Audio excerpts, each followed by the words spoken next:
చంద్రబాబు గారి పాపాలు నిజంగా ఒక్కొక్కటిగా కూడా బయటకు వస్తూ ఉన్న నేపథ్యంలో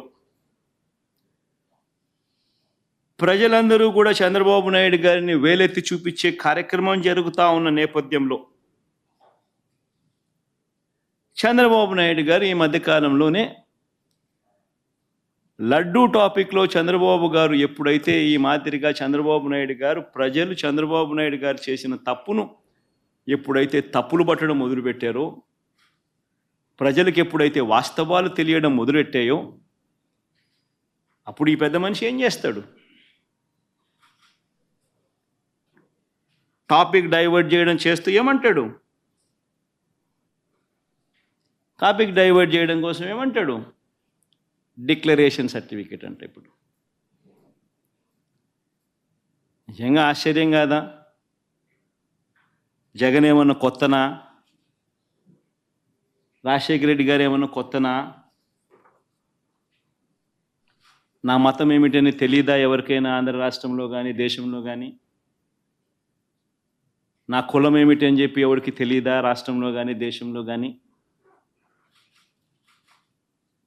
రాజశేఖర రెడ్డి గారు 5 సంవత్సరాలు ముఖ్యమంత్రిగా ప్రతి సంవత్సరం బ్రహ్మోత్సవాలకు వస్త్రాలు నాన్నగారే సమర్పించారు.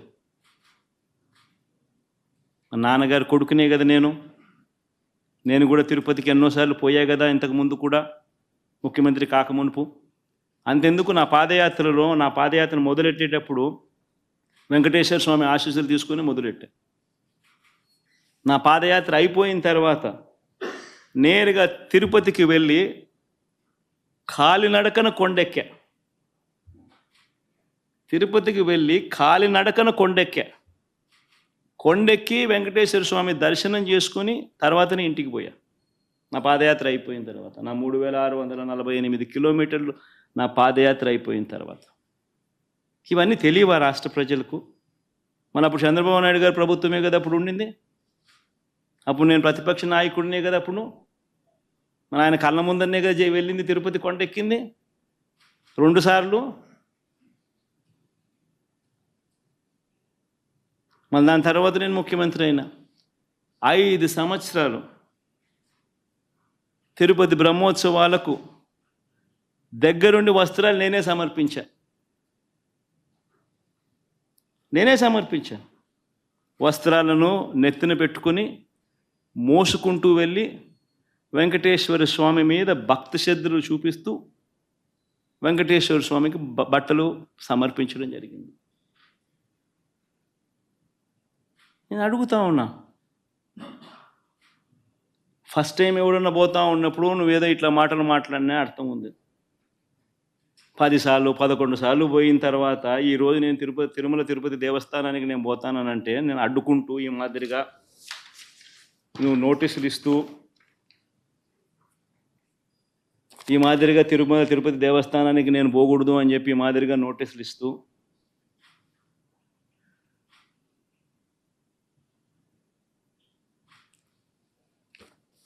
ఈ మాదిరిగా మా ఎమ్మెల్యేలకు మా కార్పొరేటర్లకు అందరికీ కూడా ఈ మాదిరిగా నోటీసులు పంపుతూ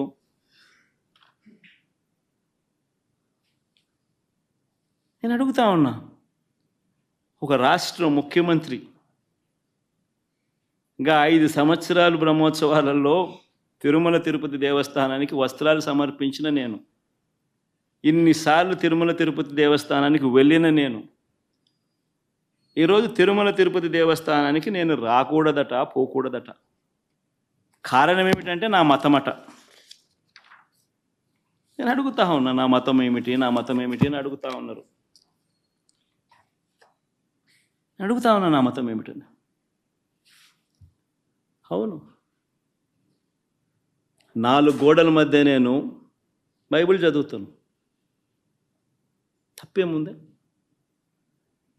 బయటికి పోతే హిందూ సాంప్రదాయాలను నేను అనుసరిస్తాను, గౌరవిస్తాను. బయటికి పోతే ఇస్లాంను అనుసరిస్తాను, గౌరవిస్తాను. బయటికి పోతే సిక్కిజంను అనుసరిస్తాను, సిక్కిజంను నేను గౌరవిస్తాను. నా మతం ఏమిటని అడుగుతా ఉన్నారు. నా మతం మానవత్వం. డిక్లరేషన్లో రాసుకుంటానేమో రాసుకుంటా.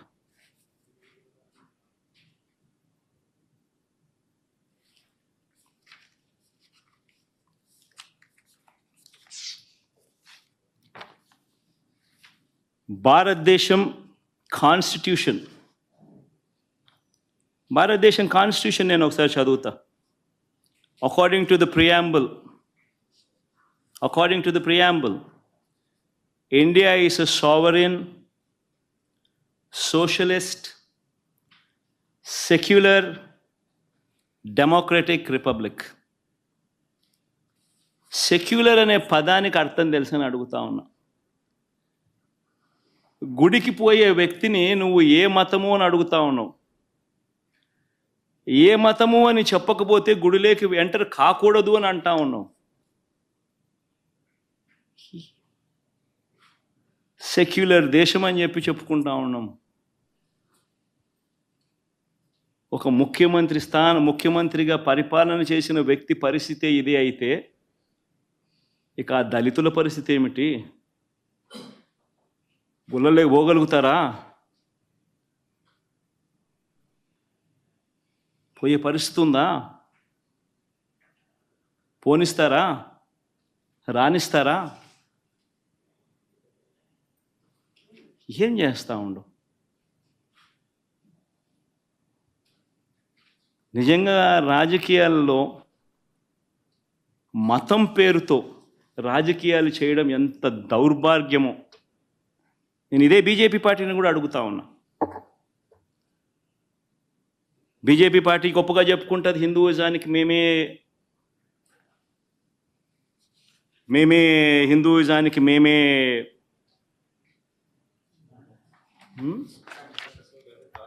రిప్రజెంటేటివ్స్ అని చెప్పి చెప్పుకుంటా ఉంటారు బీజేపీ పార్టీ.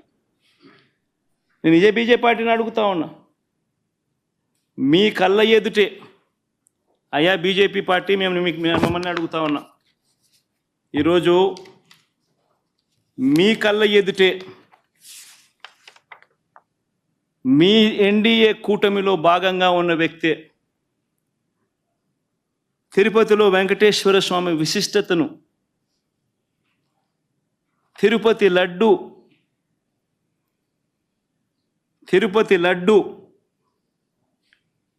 పేరు ప్రఖ్యాతలను, వెంకటేశ్వర స్వామి వైభవాన్ని దగ్గరుండి అబద్ధాలు చెబుతూ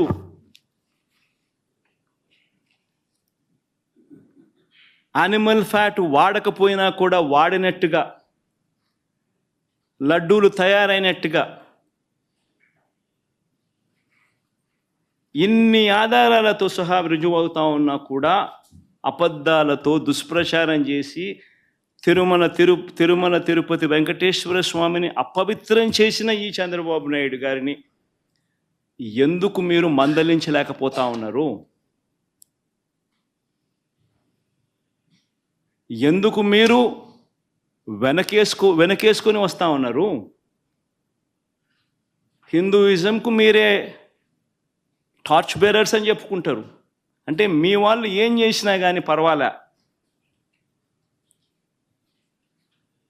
మిగిలిన వాళ్ళు ఏం చేసినా కూడా తప్పే. ఇదెక్కడ హిందూయిజం? ఆలోచన చేయమని అడుగుతా ఉన్న ఈ సోకాల్డ్ హిందూయిజానికి టార్చ్ బేరర్స్గా చెప్పుకుంటా ఉన్న వీళ్ళందరినీ కూడా ఆలోచన చేయమని అడుగుతా ఉన్నా. నిజంగా హిందూయిజం అంటే ఏమిటి అని అంటే మానవత్వం చూపేదే హిందూయిజం. మానవత్వం చూపలేని వాళ్ళు ఎవరూ కూడా నేను మంచి హిందువులను కూడా చెప్పుకునే కార్యక్రమం చేయలేరు.